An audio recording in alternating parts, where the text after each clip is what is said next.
Well, it's time once again to go out to California and to talk to our old friend Michael Snyder, who has his little thing he calls Culture Blast. Hello, Michael. How are you? Hello, Alex. I'm good. Can you hear me now? I can hear you just fine. I love that funky sound. It's the flavor of cool jazz in L.A. mixed with a little funk. I love it. Yeah. Anyway, he's here to tell you all about the movies, actually, and what's going on with the movies and the moving pitches. So tell us. Got a bunch of them. We got a zillion of them. We'll try to whip through them pretty fast. Shall we jump up with something good, something I can recommend, something that'll break your heart and at the same time satisfy your soul? Oh, my God. I can't imagine what it is. Well, it's called Le Weekend, and it's not French. It's a British film by Roger Mitchell, who directed Notting Hill. And this guy put together a film about a aging couple played by the great Jim Broadbent and Lindsay Duncan, two of my favorite British actors of a certain age. And they're a longtime married couple that are going to Paris for the weekend for an anniversary to try to either mend their marriage or end it. And when they get there, they encounter an old pal of the professors. The Broadbent is an academic, and as is his wife. And they encounter Jeff Goldblum, who's a wildly successful writer now, but was a former colleague. And their relationship is ups and downs, roller coaster ride, craziness for the entire length of the film. And beautifully shot in Paris, brilliantly acted. Opens in New York and Los Angeles. Le Weekend. I think it won some awards at the independent equivalent of the BAFTAs in England this past December, and I recommend it highly. It'll break your heart, though, but it's beautifully done. It'll break my heart? Why should I want my heart broken? I need everything I can to make me happy right now. Oh, I know. It's tough out there. Yeah. It's hard out there for a pimp. I know. Yeah.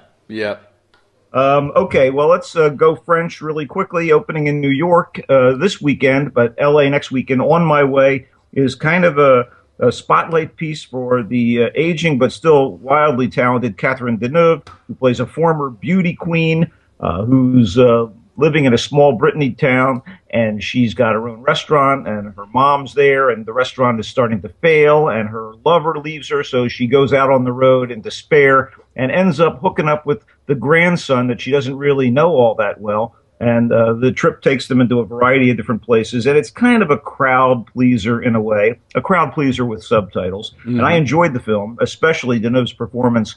I didn't think it was earth-shattering, but it's a kind of pleasing experience that'll play well at the rep houses to the demo, probably the older demo, the non-action movie demo that likes movies like On My Way. Nicely done, but nothing with the depth and the power of Le Weekend. Mm-hmm. Shall we get to more mainstream stuff? Yeah, I would think so, because so far these have all been little independent foreign films. So let's get to the bad stuff. Okay, Need for Speed, based on an Electronic Arts video game. This is 2 hours plus of car chases and cross-country hysteria. When they do these movies based on games, is it because they want to cash in on the name of the game, or do they think they can really make a movie based on the game?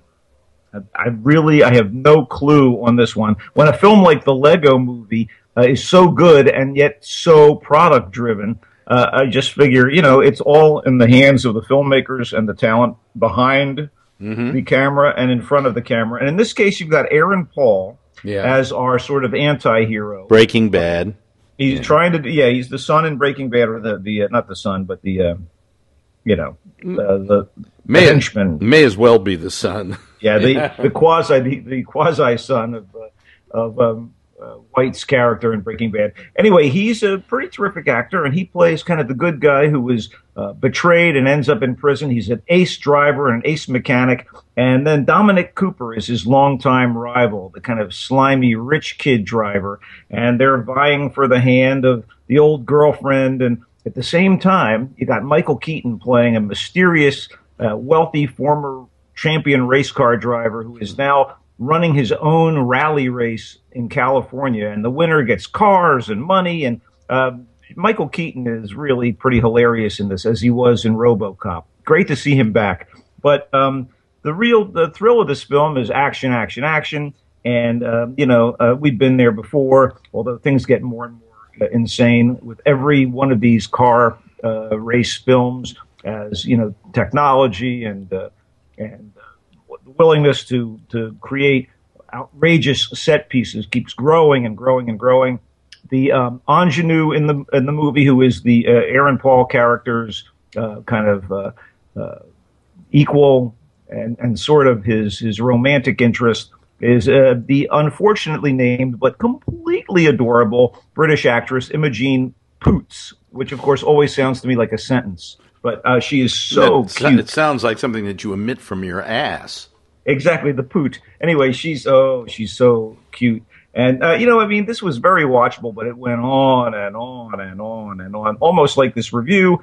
If you like this kind of stuff, okay, but it's basically product and crap. Yeah. And based on a video game. Yeah. All right, moving right along.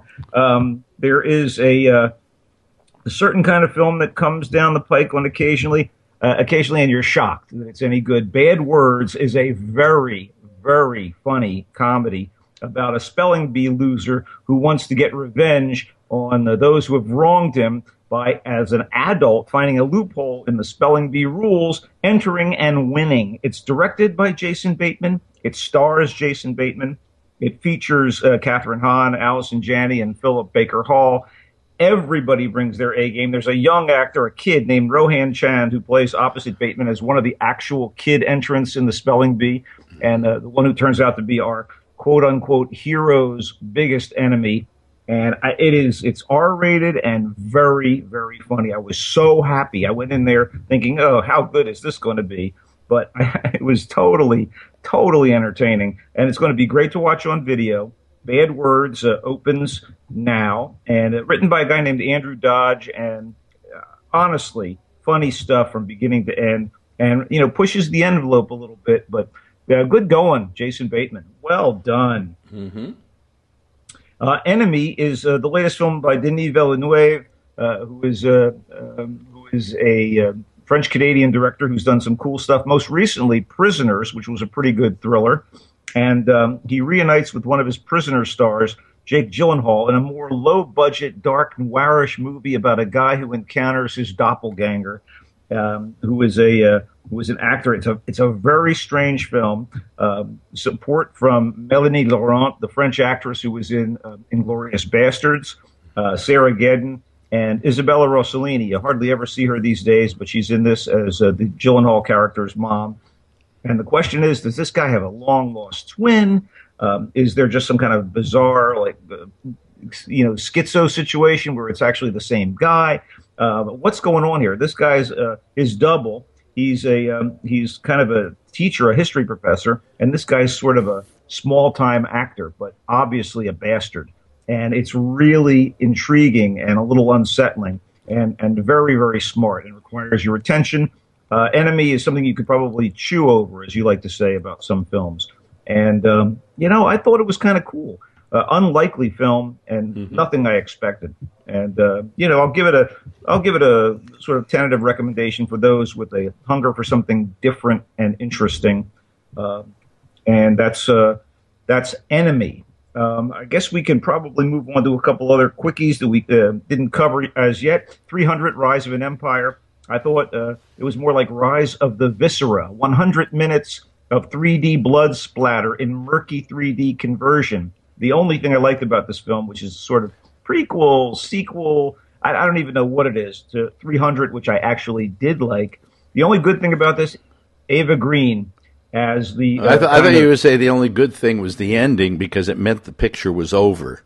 No. Ava Green's glower and her divine nakedness are the only true virtues. This is based on Frank Miller's graphic novels, The 300, set during ancient times when Sparta and Persia, Persia tried to conquer Greece, and we got Xerxes, who looks to me like some sort of S&M go-go boy from West Hollywood, played again by Rodrigo Santoro. The only thing we see regarding the star of the original film, 300, is Gerard Butler's severed head at the very beginning. No, That's all. Okay, good. I don't want to ruin anything, but that's all we say. There's probably some kind of a symbol of his career. Maybe. Anyway, Eva Green is Artemisia. She was a former Greek slave who is now in charge of the Persian Navy, and also returning in this film. I should really make it clear that also returning in this film, albeit very briefly, is Lena Headey as Princess Gorgo, Queen Gorgo, whatever her name was, who was in the previous film as well. Much better to spend your time making Game of Thrones episodes, Lena, than this kind of crap. But you know what? Payday. You're always talking about 3D conversion being kind of, it's always a very dicey proposition. Well, yeah, I've seen it done well. I mean, this last Star Trek movie, the 3D was a very good conversion. It was hard to tell it was a conversion. And other times, it's just like, why did you do it? Like Iron Man 3 was a very bad conversion. And so why do it at all if you're not going to do it right? Well, one of the things about this film is that it's relentless in like the seagoing battles and the sword and sandal battling and the fighting and the one-on-one and the stabbing. And the blood splattering is absolutely constant. And I don't have a weak stomach. Well, but you have to understand also with the 3D and films like that, a film like 300 was probably done entirely in front of a green or blue screen. Yes. And so, therefore, anything in the background was rendered in 3D, so that really, except for the people, the thing is in 3D. It's just the people who are flat. Well, that's true. And one of the problems about this, though, is as a conversion, instead of being shot completely in 3D, including the people, the conversion is going to add a layer of darkness. 3D generally adds a tone of darkness. So when something's already as dark and murky as this movie, which is all reds and dark sepia, and it just makes it even murkier. Yeah, and enough of this film. That's for shizzle. Okay, let's see if we can move on to something a little more sprightly, but kind of. Mr. Peabody and Sherman. Any kid who grew up when I grew up loved Bullwinkle and Rocky. Loved Peabody's improbable history about the brilliant genius beagle who had somehow got himself a boy as a pet, a little flip-flop on the old traditional, relationship between man and his best friend. Mm-hmm. And Mr. Peabody is the most accomplished dog in the world, as they say. And he has a time machine called the Wayback. And the idea of Peabody's improbable history, for those of you who may or may not have seen it before, is that they go back and either right wrongs or learn lessons regarding historical events. And these little shorts always end with a brutally funny pun emitted by Peabody, this dryly wry genius dog. All right, good or bad? We get a little of that in this movie, but it's basically 3D animation, and they had to throw in kind of a little romance. They had to flesh this out with a plot. Peabody is being thought as an unfit father. Why is a dog? Why did this dog adopt the boy? So it's an adoption situation, and they throw in a little too much schmaltz. You have to buy into that if you're going to buy into the fact that the dog on Family Guy has sex with good-looking women.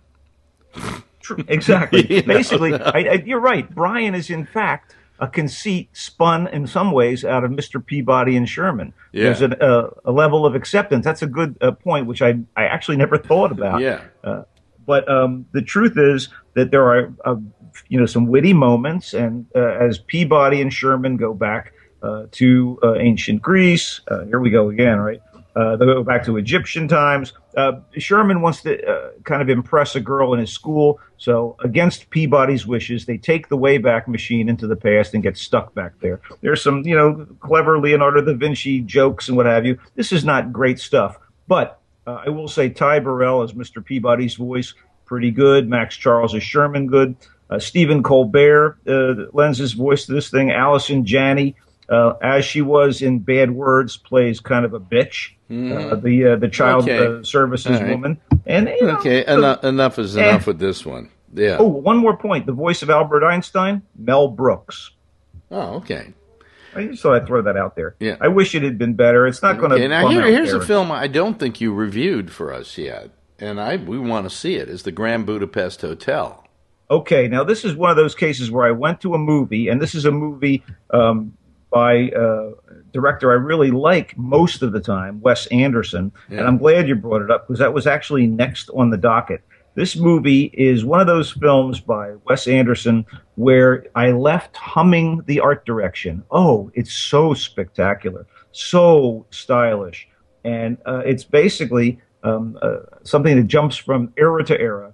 And it's built around this very old hotel in an area that became, behind the Iron Curtain at one point in the 20th century and is now kind of open. It's set mostly at this hotel between the big wars, and we see the concierge in charge, played very well, I might add, by Ralph Fiennes, Gustav, and his new protege, Zero Mustafa, kind of a runaway, a refugee boy who becomes his bellboy and his confidant. And there's the heist of a painting. There's a family fortune that's up for grabs. Mm-hmm. There are scads of good actors in this thing playing various roles. But There's you're a love saying the interest. film itself has no center to it? It kind of is all over the map. I loved Moonrise Kingdom, the previous Wes Anderson film. It had so much heart. This thing is all flash and dash. And, I was fascinated by it, but I was fascinated and I enjoyed it the way I would enjoy walking through a palace. Okay, so you hum the art direction is what you're saying. Yeah. Okay. But again, let's make it clear. Cameos from Bill Murray, Tilda Swinton, Jeff Goldblum back again, longtime Wes Anderson pal Jason Schwartzman, Willem Dafoe. Saoirse Ronan plays the bellboy sort of love interest, slightly older, a baker who gets involved in some of these capers. And F. Murray Abraham, haven't seen him in a while. Adrian Brody and Edward Norton and Harvey Keitel are also on board. Jude Law, Owen Wilson. Okay, all right. Okay, we get the idea. But I mean, there's so much here. It just seemed a little like, what do you call it? Empty calories. That's all I'm saying. Yeah.